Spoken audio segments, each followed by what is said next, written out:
So hello and welcome back to the official channel of एमकेट launch India. और आज हमारे पास है एमकेट लॉन्च इंडिया की तरफ से आने वाला एक सुपर बजट फ्रेंडली और सुपर पावरफुल स्कैनर जिसका नाम है CRP239। और ये एक बहुत ही कॉम्पैक्ट, पावरफुल और पे टू फीचर्स के बारे में देखा जाए तो काफ़ी ज़्यादा रिवॉर्डिंग फीचर्स वाला एक स्कैनर है।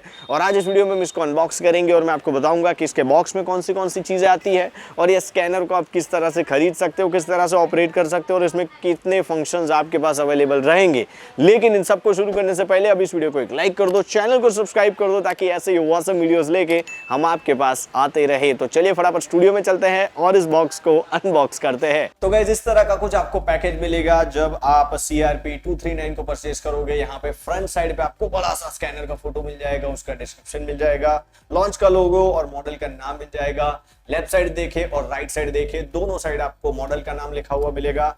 पीछे अगर देखे तो पीछे आपको ये स्कैनर के अंदर जितने भी फीचर्स है वो मिल जाएंगे। इसकी 5 इंच की डिस्प्ले है, मतलब 720p रेजोल्यूशन वाली टच स्क्रीन।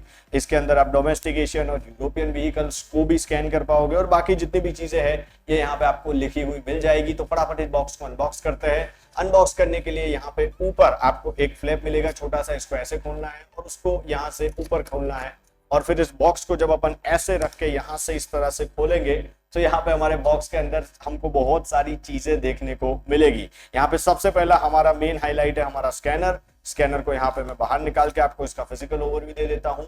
यहाँ पे आपको बड़ी सी 5 इंच की डिस्प्ले मिल जाएगी। यहाँ पे मैं आपको बता दूं कि ये स्कैनर टच स्क्रीन भी है और इसे आप बटन से भी ऑपरेट कर सकते हो। यहाँ पे आप देख सकते हो कि आपको फिजिकल बटन्स यहाँ पे मिल जाएंगे। होम बटन है, डायरेक्शनल डी पैड है जिससे आप ऊपर नीचे आगे पीछे कर पाओगे। उसके साथ यहाँ पे ओके और एक बैक का बटन मिल जाएगा। ऊपर की साइड अगर देखा जाए तो यहाँ पर आपको एक कनेक्टर मिल जाएगा, गाड़ी के साथ इसे कनेक्ट कर पाओगे। पावर बटन हो जाएगा और यहाँ पे चार्जिंग वाली पिन मिल जाएगी जो कि थोड़ी देर में मैं आपको बताऊंगा। लेफ्ट साइड में कुछ भी नहीं है। राइट साइड की बात करें तो यहाँ पर भी कुछ नहीं है, नीचे भी कुछ नहीं है। अगर पीछे की बात करें तो यहाँ पे आप पीछे देखोगे तो आपको कुछ सर्विस फंक्शन के ड्राइंग्स मिल जाएंगे जो ये स्कैनर की खासियत है, जिसके अंदर आपको 5 सिंबल मिल रहे हैं। ये इंजन लाइट रीसेट कर सकता है, ABS module, SRS modules, service light को भी रीसेट कर पाएगा और साथ में ट्रांसमिशन के जो इश्यूज है उसे भी ये फिक्स कर सकता है। उसी के साथ नीचे आपको सारी डिटेल्स और एक QR कोड मिल जाएगा जिनको यूज करके आप ये स्कैनर को इजीली ऑपरेट कर सकते हो।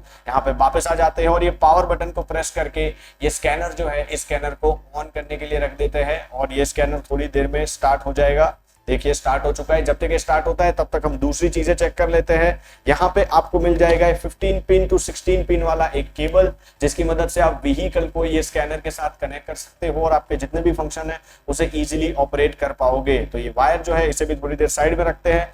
उसी के साथ आपको एक चार्जिंग वाला मिल जाएगा जो मैंने आपको भी थोड़ी देर पहले चार्जिंग पिन बताई थी। वो चार्जिंग पिन के साथ इस केबल को कनेक्ट करके आप स्कैनर को बहुत इजीली चार्ज कर पाओगे। ये जो USB है, USB के साथ यहाँ पे आपको एक एडेप्टर मिल जाएगा। ये एडेप्टर मैं आपको दिखा देता हूँ। ये एडेप्टर की मदद से आप USB केबल को अपने पावर सॉकेट के साथ कनेक्ट करके स्कैनर को इजीली चार्ज कर पाओगे। यहाँ पे इसको भी हम साइड में रख देते हैं। उसी के साथ आपको एक यूजर मैन्युअल मिल जाएगी जिसके अंदर आपको बेसिक डिटेल्स मिलेगी कि आप किस तरह से इस स्कैनर को इजीली ऑपरेट कर सकते हो। उतना ही नहीं, इसके साथ आपको एक कैरी बैग भी मिल जाएगी जिस कैरी बैग के अंदर आप ये स्कैनर और इसके जितनी भी एसेसरीज है, सारी एसेसरीज इसके अंदर आप इजीली कैरी कर पाओगे। तो ये एक बोनस फीचर है जो मैक्सिमम स्कैनर्स के साथ आपको नहीं मिलता है, तो it is a very good thing. अब एक काम करते हैं, इन सारी चीजों को साइड में रखते हैं और स्कैनर के बारे में बात करते हैं। तो अब आते हैं हमारे स्कैनर पे और यहाँ पे ऊपर पावर बटन को जब आप एक बार प्रेस करोगे तो आपका स्कैनर कुछ इस तरह से ऑन हो जाएगा और यहाँ पे स्कैनर पे आपको बहुत सारे आइकन्स दिख रहे हैं। यहाँ पे सबसे पहला है डायग्नोस। आप व्हीकल को जब भी कनेक्ट कर लोगे ये केबल की मदद से तब आप इस फंक्शन को यूज कर पाओगे डायग्नोसिस वाले। इसमें जब आप जाओगे तो ये ऑटोमेटिकली डिटेक्ट कर लेगा। देखिए यहाँ पे ऑटो डिटेक्ट का एक ऑप्शन आ रहा है जिससे ये व्हीकल ऑटोमेटिक डिटेक्ट कर लेगा कि आपका जो स्कैनर है वो कौन से व्हीकल के साथ कनेक्ट हुआ है। और साथ में आपको एक हिस्ट्री का भी ऑप्शन दिख रहा है जिसमें आपने जितनी गाड़ियों के साथ इस स्कैनर को कनेक्ट किया है वो आपको यहाँ पे लिस्ट की हुई पूरी दिख जाएगी। यहाँ पे बैक प्रेस करते हैं। उसके बाद आपको OBD2 नाम की एक और चीज दिखेगी जिसके ऊपर आप क्लिक करोगे तो देखिए यहाँ पे एक पॉपअप आएगा कि आपका जो डिवाइस है वो OBD के साथ कनेक्ट नहीं है, तो इसको आप कनेक्ट कीजिए और उसके बाद इसको आप ऑपरेट कर सकते हो। तो ये भी एक टाइप का ऑटो डिटेक्ट टाइप का ही फीचर है जिसमें आपको OBD केबल को स्कैनर के साथ यही केबल की मदद से कनेक्ट करना है और आप आगे का जो ऑपरेशन है उसे इजीली परफॉर्म कर पाओगे। यहाँ पे ओके प्रेस कर देंगे। उसके बाद आएगा I/M और इसके अंदर भी सेम है, वही सब फंक्शन है जिन फंक्शंस को परफॉर्म करने के लिए आपको ओबीडी कनेक्ट करना पड़ेगा। तो यहाँ पे सारी चीजें इस तरह से दिखाएगी।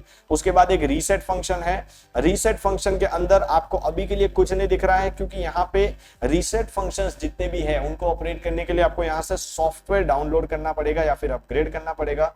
और ये सॉफ्टवेयर जब आप डाउनलोड करके इंस्टॉल कर लोगे तो यहाँ पे पीछे जितने भी रीसेट फंक्शंस मेंशन किए हुए हैं ये सारे रीसेट फंक्शन को आप इजीली परफॉर्म कर पाओगे। तो यहाँ पे हम वापस आ जाते हैं और इसको वापस ऑन कर देते हैं और यहाँ पे बैक कर देते हैं। यहाँ पे मैं आपको बता दूं कि इसके अंदर कोई भी सिम कार्ड नहीं है, तो आपको अगर सॉफ्टवेयर अपडेट करना है तो आपको एक स्टेबल वाईफाई कनेक्शन की जरूरत पड़ेगी। यहाँ पे हम बैटरी वोल्टेज में चले जाते हैं। तो अगर आपने ओबीडी केबल को व्हीकल के साथ कनेक्ट किया हुआ है तो वो ओबीडी केबल से ही इंफॉर्मेशन एक्सट्रैक्ट करके यहाँ पे आपको बैटरी वोल्टेज दिखा देगा। तो आपको सेपरेट बैटरी टेस्टिंग की जरूरत नहीं पड़ेगी। यहाँ पे बैक कर देते हैं। उसके बाद आएगा डेटा, और ये जो है ये एक फॉल्ट कोड लाइब्रेरी है जहां पे आपको गाड़ी को स्कैन करने के टाइम जो भी फॉल्ट कोड दिखाते हैं वो फॉल्ट कोड एग्जैक्टली किसके हैं या फिर वो फॉल्ट कोड का मतलब क्या है वो यहाँ पे आपको पता चल जाएगा। यहाँ पे आपके पास डीटीसी लाइब्रेरी है। यहाँ पे आप कोई भी फॉल्ट कोड को आराम से सेट करके ओके का बटन प्रेस करोगे तो उसकी इंफॉर्मेशन आपको दिखा देगा कि ये फॉल्ट कोड एग्जैक्टली किसका है। यहाँ पे बैक कर देते हैं और यहाँ पे आपको बहुत सारी अलग अलग चीजें दिख जाती है। फर्मवेयर फिक्स है, इमेज है, एफएक्यू है, डीएलसी है जहां पे आप चीजें डाउनलोड कर सकते हो। फीडबैक भी है जिससे आप अगर कोई गाड़ी में एक्सपीरियंस करते हो कोई दिक्कत तो फीडबैक से वो आप हमें सेंड कर सकते हो और हम आपकी सर्विस उससे इंप्रूव कर सकते हैं। बैक बटन प्रेस करेंगे। उसके बाद आएगा मॉल, जहां से आप अलग अलग फीचर्स अगर परचेस करना चाहे तो परचेस कर सकते हो। कोई एड ऑन अगर आप चाहो व्हीकल के मॉडल का तो वो भी परचेस कर सकते हो। यहाँ पे मेरा इंटरनेट नहीं है तो ये मोड जो है वो अभी ओपन नहीं होगा। बैक बटन प्रेस कर देते हैं। CRP 239 के साथ आपको 1 साल की वारंटी मिल जाएगी। तो अगर इसके अंदर आपको कोई टेक्निकल दिक्कत आती है तो आप हमारे सर्विस डिपार्टमेंट को कॉल करके इसके दिक्कत को सॉल्व करवा सकते हो। यहाँ पर मैं आपको बता दूं कि यहाँ पे आपको सिर्फ वारंटी मिलेगी, सर्विस सपोर्ट नहीं मिलेगा। तो आपको अगर इसके हार्डवेयर या फिर सॉफ्टवेयर रिलेटेड कोई ग्लिच आता है या फिर कोई इश्यू आता है तो ही यहाँ पे आपको असिस्ट हम कर पाएंगे। उसी के साथ इसके अंदर आपको ये अपग्रेड सेक्शन में जो चीजें दिख रही है यहाँ से आप सॉफ्टवेयर अपडेट कर सकते हो और टोटल 20 साल तक आप फ्री ऑफ कॉस्ट यहाँ पे ये स्कैनर का सॉफ्टवेयर अपडेट कर सकते हो। बस रिक्वायरमेंट इतनी है कि आपके पास एक एक्टिव इंटरनेट कनेक्शन होना चाहिए। उसी के साथ यहाँ पे आपको सेटिंग मिल जाएंगे और सेटिंग के अंदर सिंपल यूनिट ऑफ मेजरमेंट आपको इंपीरियल चाहिए या मैट्रिक चाहिए। स्क्रीन कैप्चर अगर आपको करना है तो वो भी आप कर सकते हो। उसी के साथ आप जब भी व्हीकल को कनेक्ट करोगे स्कैनर के साथ तो ऑटोमेटिकली डिटेक्ट करके उसका जो मॉड्यूल है वो ओपन करके दे देगा। डिस्प्ले सेट कर सकते हो, ब्राइटनेस उसकी चेंज करके, साउंड सेट कर सकते हो, नेटवर्क को कनेक्ट कर सकते हो, टाइम जोन, लैंग्वेज, उसी के साथ आपके वर्कशॉप की इंफॉर्मेशन इसके अंदर डाल सकते हो, रिकवरी सेट कर सकते हो। और अगर आपको ये स्कैनर की मेमोरी क्लीन करनी है तो क्लीन अप ऑप्शन को भी यूज कर सकते हो। तो इसी तरह से काफी सिंपल यूजर इंटरफेस के साथ आता है हमारा CRP 239। तो गाइज आई होप कि आपको ये स्कैनर के बारे में सारी चीजें पता चल गई होगी। अगर आपकी कोई भी डाउट्स है तो आप हमें इस नंबर पे कॉल करके पूछ सकते हो और इसी नंबर पे कॉल करके आप इस स्कैनर को परचेज भी कर सकते हो। तो अगर आपको वीडियो पसंद आया है लाइक सब्सक्राइब करना मत भूलना। हम आपको मिलते हैं एक और नए फीचर वीडियो में एक और नए स्कैनर के साथ। तो thank you so much for watching, bye bye.